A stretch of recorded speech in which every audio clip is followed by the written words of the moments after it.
Good morning, everyone. If you haven't met me, my name's Gordon Ross. I'm Managing Director of the Enterprise Group at Dynasty. As ever, and I'm sad to say for the final time, I'm joined by our friend Ken Heyman from AllianceBernstein. Ken's head of the Advisor Institute at AllianceBernstein. Ken, good morning. Good to see you. Well, it's great to see you, and don't assume this is the last time we're going to chat, but it's been a great run to have these very focused conversations with you, Gordon. Yeah, no, huge thank you to you, Ken, and the entire AB team. David Sosowski, your colleagues, been a tremendous help as well. Just for those of you, because we often find people are maybe kind of clicking on these videos perhaps for the first time. If so, first of all, thank you very much for doing that. But there's a whole library of these videos found in the Dynasty knowledge base. We're also putting them out on social media and on email distributions as well. But Ken and I have been recording a number of these interviews, really focusing around our Advisor to CEO program, and in particular, we've really kind of narrowed in on what we've kind of labeled these mind shifts that an individual has to go through when they transition from being an advisor to CEO. And we've covered a number of topics. Ken, you've been amazing throughout all of these. We've got a number of really great comments from network CEOs on these videos, so huge thank you for your time. I do just want to put one plug in, if any of the network firms want to meet you, I kind of have more discussions with you. I know you do that already with a number of network firms. We're more than happy to kind of line that up and work with the AB team on that. We're also literally, as we speak, kind of working with AB on doing an in-person event, or at least a couple of in-person events in 2023. We're recording this in November, so we're deep in planning on that, so looking forward to that. But Ken, no, I just want to say on behalf of Dynasty and the network, huge thank you for your input into this. It's been excellent. Well, the focus you have on developing your talent at all these different levels is really unique in the industry. And as much as we have a great partnership and we enjoy these conversations, the effort you're putting in to help every dimension of the business is really very powerful. And to be able to contribute a little bit to help you with some of that professional development stuff is really a pleasure, and to see the effort evolving at the organization. So I hope everyone in the network is appreciative of how much they have available from you guys to the work that they're doing. And it's starting to show. There's some organizations within the network that are really starting to get that alignment going and getting the resource deployment going. And I think exciting times ahead, really. Absolutely. So we've covered a number of different topics on these conversations, and the topic for this last one is around resources. And I think it's kind of fitting that this comes last, because it's often the thing that is perhaps the afterthought with many CEOs. We've talked a lot about in this series about how CEOs can maybe see the bigger picture. They can maybe see the prize. They know what the top of the mountain looks like, but they don't know the pathway to lead up to that mountain. And often that case is the thing that's blocking that pathway is resources. Can you just talk about how, and obviously when we talk about resources, the biggest two that we're talking about is time and money. And so how does this differ in your eyes between the difference between advisors and CEOs, like how they view that limitation of resources? Well, and it's that limitation that is the issue. So if you think about these two roles, and we've been going down this pathway where we kind of talk about the advisor, and then we talk about that wrenching mind shift that they have to make when they step into the CEO role. We've talked about time and the sense of the advisor has the luxury of living in a pretty collapsed timeline, where the CEO has to think not just next quarter, next year, but has to think 2, 3, 4 years out. And we've talked about the constraints, that the advisor can push against constraints and kind of rattle around inside the box, but the CEO has to take the burden on to creating the constraints. So the resource issue is very much the same thing, small picture, big picture. And we've talked at the very beginning of this series, and I want to loop around back to that, is this idea of narrow framing, the behavioral finance heuristic of narrow framing. When a human being is faced with complexity, and this is true for every human, and see the CEO mind shift around narrow framing is critically important for the CEO to actually consciously grapple with. For every human being, when presented with complexity, the brain will automatically tend to edit information out of awareness. And literally the feeling will be, this is the stuff that's important and this is not. That is a trick, because just because your brain has said, okay, this is what's important, doesn't mean this other stuff isn't important from a different point of view. And that's why you and I agreed at the beginning of this thing, mind shift. How do we get the mind shifted so that the point of view fits for the role? So the financial advisor, when it comes to resources, can narrow frame.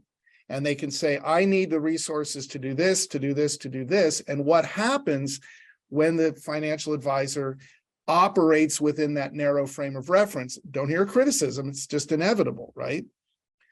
Then the financial advisor can say, look, nothing, there's a famous saying, nothing happens until somebody sells something, right? And so you can become confident and secure and singular in saying, look, I've got to have these resources. I've got to have this or that, or spend this or spend that in order to accomplish what I'm trying to accomplish. And I'm suddenly recalling a fairly painful conversation I had once when I was just starting in consulting, and I've been brought in to a financial advisory office, fairly big office in the Mid-Atlantic. And the branch manager said, look, I really want you to help my younger advisors, many of my rookies, some of my middle tier folks to accelerate their business. And we'd been there for a year or two, and it was showing, and the results were showing, which probably is why I'm here today, because this is about 25 years ago. And I remember one day I'm sitting in the branch manager's office and we're debriefing the process and the program. And one of the top advisors comes in and he says, look, I think you're spending money in the wrong way. This guy is useless. I have no use for him at all. I need that money that you're spending him for my T&E budget. And if I could have my T&E, you're going to see immediate additional revenue from my program. And that, in very much the way that I think we want to talk about today, Gordon, he was saying, look, the issue of professional development, the issue of productivity across the larger branch, the issue of not my problem. And so I can be very much rooted in the primacy of the resources that I need, the time I need, the money I need to sell. And there's nothing wrong with that. That is a great place to be as an advisor. However, the CEO can never say, not my problem. It's all my problem. So we go back to scope. So in some ways, the whole kit and caboodle of what we're talking about, time, scope, constraint, all comes down to relationship to resources. For the CEO, there's never going to be enough resources. And every choice is a trade-off. And that trade-off means that some choices are going to accelerate the organization's process forward, and some decisions are not going to have the same benefit. And that is a constant struggle and a constant dialogue, because your sales organization is going to say, we need. Your relationship management is going to say, we need. You have data management stuff. I mean, Lord knows you and your team are going through this all the time. We need 25 more applications to manage our data to get the full benefit out of our data for advancing the company. Can we afford to do that? Can we afford to change that much, install that much, buy that much, to climb the learning curve that much? No. Okay, where do we? And what happens is, for the CEO that has fully made that mind shift, then that problem of wrestling that out, that big broad frame as opposed to narrow frame, that broad frame doesn't get organized around, well, there's one high priority and everything else is a low priority. It gets wrestled out by, okay, what are we trying to accomplish and where are the gaps that are most likely going to benefit us if we fill them? Not an easy thing. And in no way am I suggesting that's an easy thing to do. What I'm suggesting is I see too many advisors mapping over into the CEO role and not grappling with the fact they now have to deal with a lot of other stuff. Look, the compliance organization needs resources. It's a partner to help the organization. The advisor may not see it that way. The advisor may feel constrained, right? But the CEO knows that. That organization is important as a partner to help us get there. And so that poor CEO has to be looking at all the data management, the financial management, the sales management, the compliance management, and make decisions about the resources. And it requires them to push against the narrow framing, to push against the oversimplification. And I had an interesting conversation this morning in another organization where I'm consulting, and I was talking to the chief commercial responsible party for the commercialization, and a whole bunch of sales compensation was being decided upon. And the CEO sends an email and says, hey, this is the first time I've seen any of this stuff. And the fact is, it's not the first time, it's not the second time, it's about the third or fourth time that this whole issue has been put in front of the CEO. But each time the CEO is like, yeah, I don't really want to pay attention to that because I've got other things that are a priority for me. Always a struggle. But therein is the issue, is that you are forced to constantly be aware of the larger frame of reference that you're managing and the burden of responsibility to make sure that no one part of the organization dominates the prioritization to the detriment of the rest. How you do that, that's the art of it. But the fact that you need to do it, that's really the mechanism of it. Yeah, so let's go a bit into the tactics of that, like the tactical of it around kind of the decision making around resource allocation. Because to your point, there's several different competing factors. If the CEO can understand that and comprehend that, that's half the battle, right?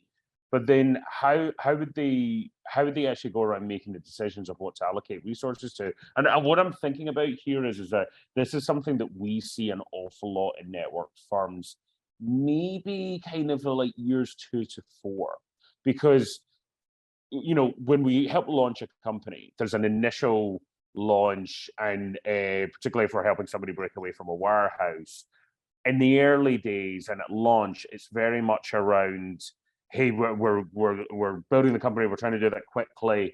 Okay, so in the early days, let's just replicate what we had before in the new world.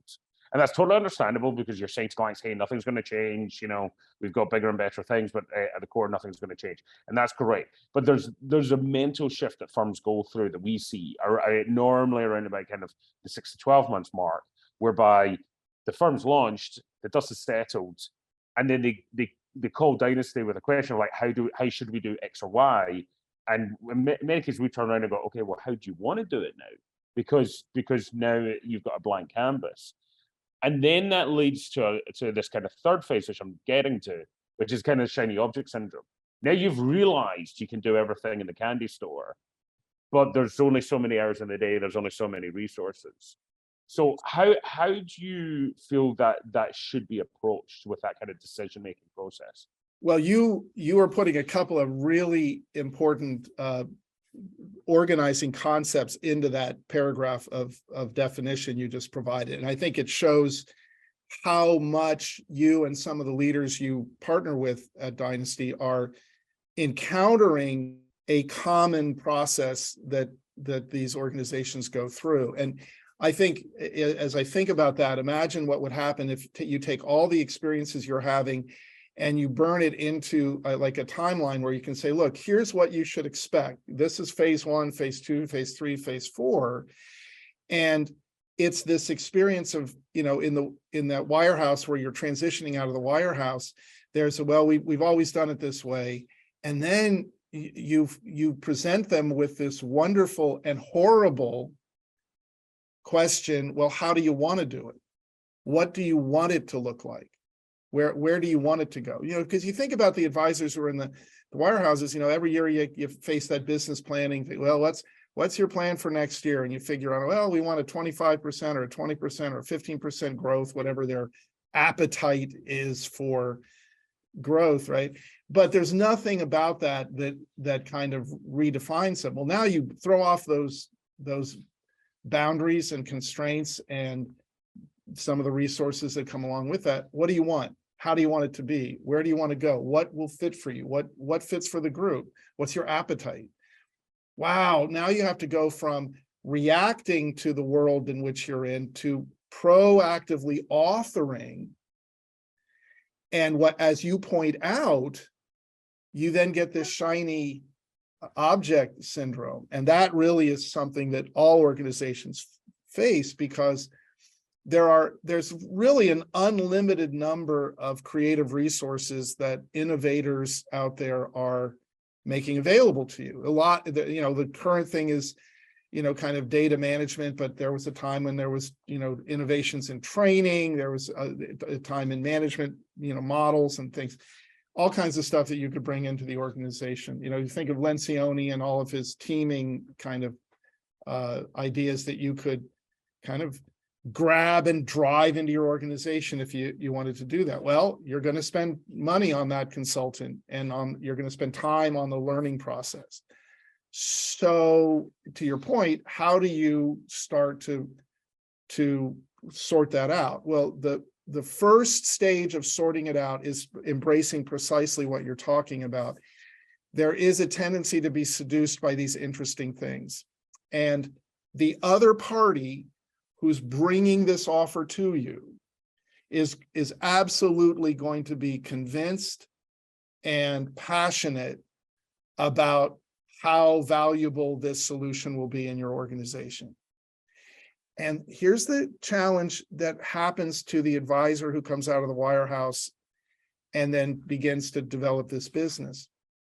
In the wirehouse, from the moment you show up there and start your practice, you're reacting to external expectations, external feedback, external constraint. You're reacting all the time.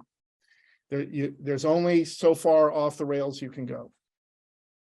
And so you tend to have an outside and other perspective. And you see a lot of times with advisors, a diagnostic of that, Gordon, is when I talk to advisors, I'll talk to an advisor on week 1 of say a longitudinal consultation, and they're all fascinated with this opportunity for marketing, this direction for their business. Then I'll come back in 3 months and they've had another encounter with something, or they've heard somebody at a meeting. They're like, no, that sounds cool. Let's do that, And then there's 3 months later, there's a third. And I've actually had a couple of longstanding consultations where about every quarter, the organization was like, this is the exciting new thing. But there's never time to really learn it, develop it, invest in it, pursue it. There's this just high opportunity consciousness all the time, which is all external. With resource allocation, the key to this is accepting the responsibility to author and accepting the responsibility that all of these offerings that you're going to come to, there's going to be hardware, software, training, wetware, all this stuff, and changes that have to be made. Right? If you want to take your business to the next level, you're going to have to develop it and change it. There's no set it and forget it in this competitive environment. Okay, you can't let any of those shiny objects and passionate convictions influence you. The fact of the matter is, most leaders are highly influenced by that. There's a whole industry, and there was years I was part of that industry where my job was to go sell my consultation to somebody, and without many exceptions, they suspended their judgment about their organization to me. and said, well, do you think this will help? Absolutely, because it's what I do, right?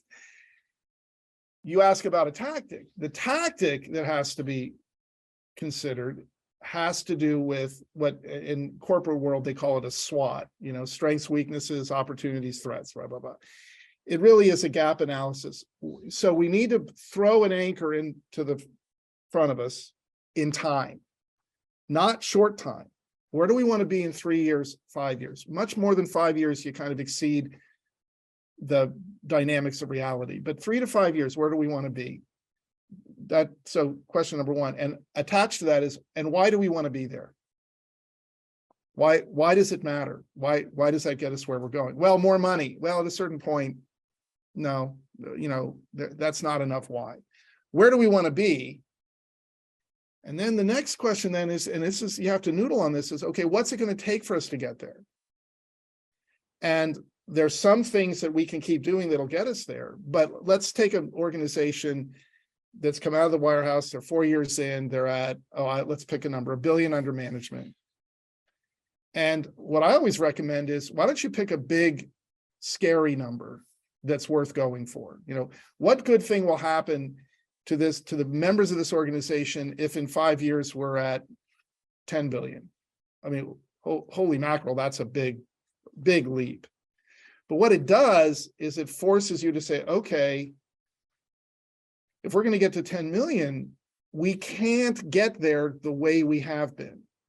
Right? We can't get there by the way we use data. We can't get there by our assumptions about any client that comes in the door we do business with. If they're breathing, they're a client, kind of thing. There's so many things that have to change to do that.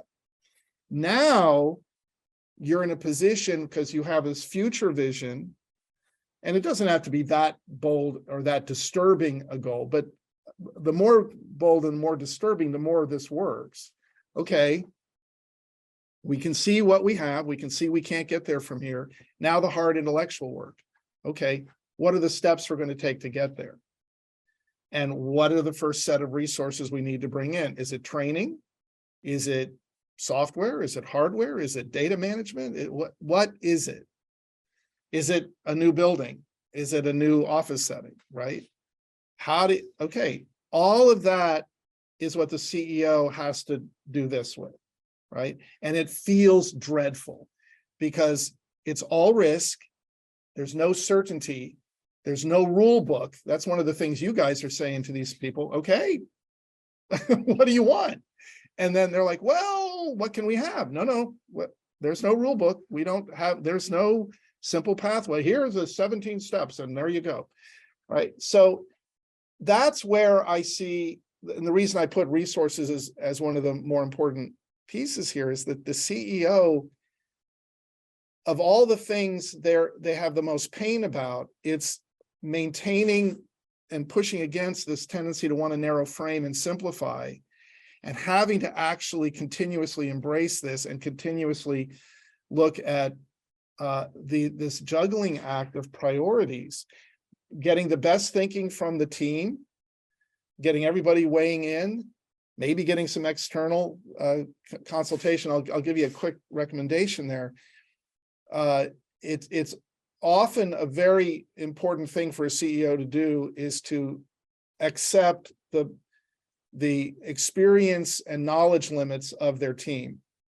Especially in financial services, you can have some very highly confident, very alpha personalities who are in positions of leadership in the organization, maybe not sales leadership, maybe financial management or data management or other aspects of the organization. And they may believe in their knowledge base and capabilities to a great extent. It's not a bad thing for the CEO to say, okay, it's good to have people that believe in their abilities, and for the sake of our projects and our priorities, and for the sake of really understanding our strengths and our limits, I need to bring in an external consultant who's really a deep expert in this area, allocate resources to that may not have any other purpose other than to ensure you're making a very well-informed decision.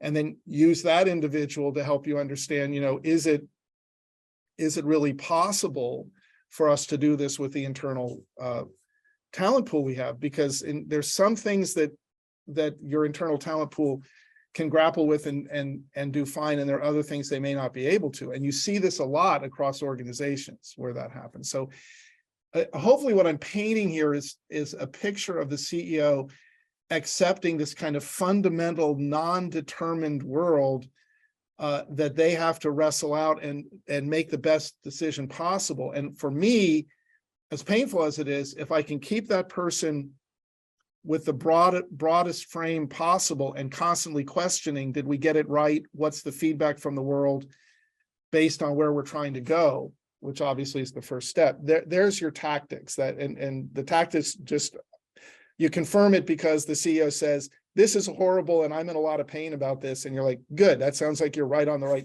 right path here.